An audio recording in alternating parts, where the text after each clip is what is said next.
Hello, welcome to स्वाद अनुसार।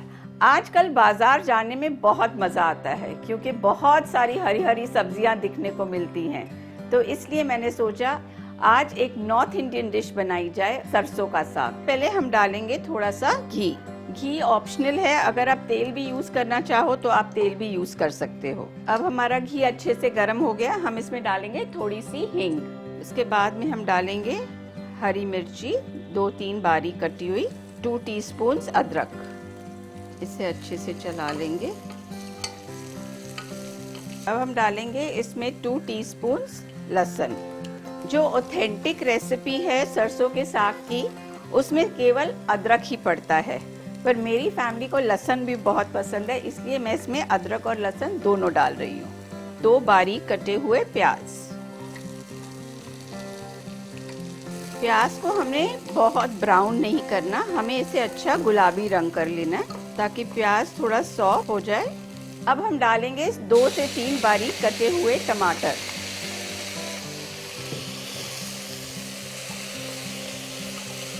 वैसे तो सरसों के साग में टमाटर बिल्कुल नहीं पड़ता, पर ये मेरा वाला वर्जन है सरसों के साग का। अब हम इसमें डालेंगे थोड़ा सा नमक और अब थोड़ी सी हल्दी।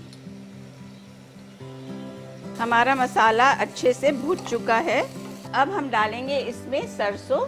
ये 2 बंच मैंने लिए हैं, इसे अच्छे से धो के बारीक काट लिया है। इसे साथ साथ में हम मिक्स करते जाएंगे। ये हम डालेंगे बारीक कटी हुई पालक। ये भी मैंने 2 बंच लिए हैं। इसे अच्छे से मिक्स कर लें और अब हम डालेंगे इसमें बथुआ। ये मैंने 1 बंच बथुआ का लिया है।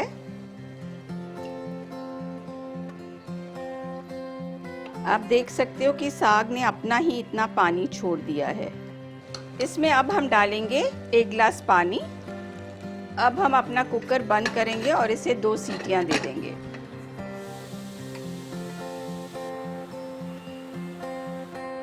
कुकर की 2 सीटियां हो चुकी हैं और अब हमने उसे ठंडा होने के लिए रख दिया है। जब तक हमारा कुकर ठंडा होता है तब तक हम अपनी मकई की रोटी बना लेते हैं। ये है मक्की का आटा जिसे हमने 2 सूप बोल लिया है। इसमें हम डालेंगे मूली के पत्ते जिसे मैंने बारीक काट लिया है, 2 चुटकी अजवाइन और थोड़ा सा नमक। अब हम इसमें थोड़ा थोड़ा करके गुनगुना पानी डालेंगे और हम अपना मक्की का आटा अच्छे से गूंद लेंगे।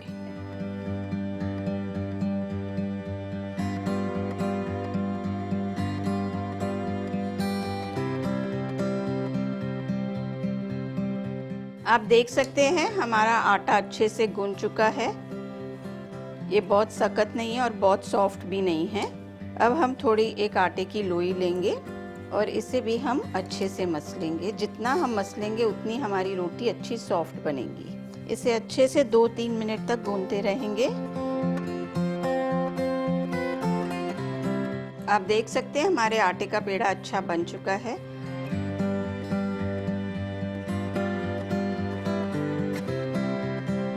ये पेड़े को हाथ में लेके हम इसकी रोटी बनाते जाएंगे। ये रोटी ना बहुत मोटी बनती है ना पतली बनती है, एक पराठे की तरह ही होती है। हमारा तवा अच्छे से गर्म है। तवे पे हम हल्का सा घी डालेंगे। घी भी डाल सकते हैं, तेल भी डाल सकते हैं।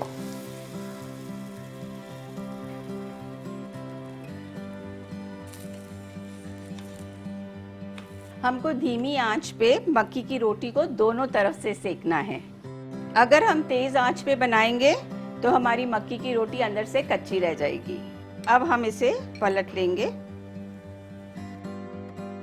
और ये हल्का सा घी लगा लेंगे। मक्की की रोटी अच्छे से सिक चुकी है, अब हम इसे उतार लेते हैं।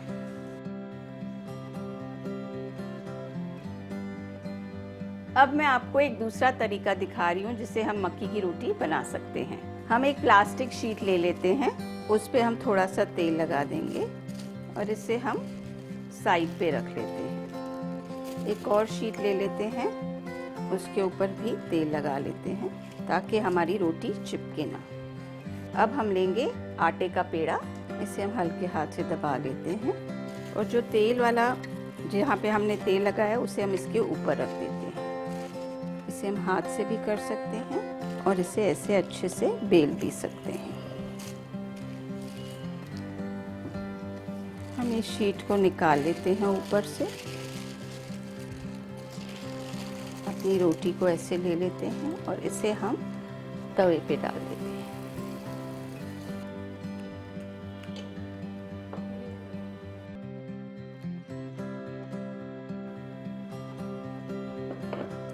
हमारी मक्की की रोटियां अच्छे से सिक चुकी हैं और अब हम अपने साग को फाइनल टच देते हैं।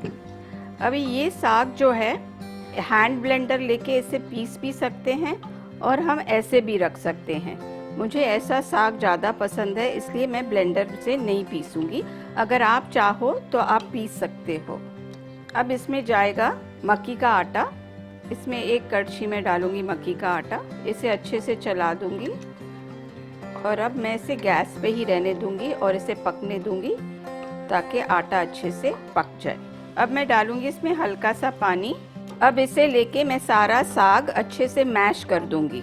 सरसों के साग में लोग शलगम भी डालते हैं और गाजर भी डालते हैं, मूली के पत्ते भी डालते हैं, थोड़ा सोया भी डालते हैं।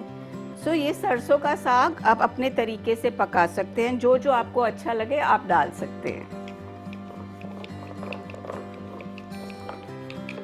अब हम डालेंगे इसमें 1 टीस्पून गरम मसाला और इसे अच्छे से मिक्स कर देंगे। हमारा साग अच्छे से घुट चुका है और अब ये मक्की की रोटी के साथ खाने के लिए तैयार है। इसमें हम डालेंगे थोड़ा सा सफ़ेद मक्खन। ये रहा हमारा पंजाब का होलसम मील एकदम तैयार। और आप इसे गुड़ की शक्कर के साथ भी खा सकते हैं और गुड़ के साथ भी खा सकते हैं। ज़रूर बनाइए।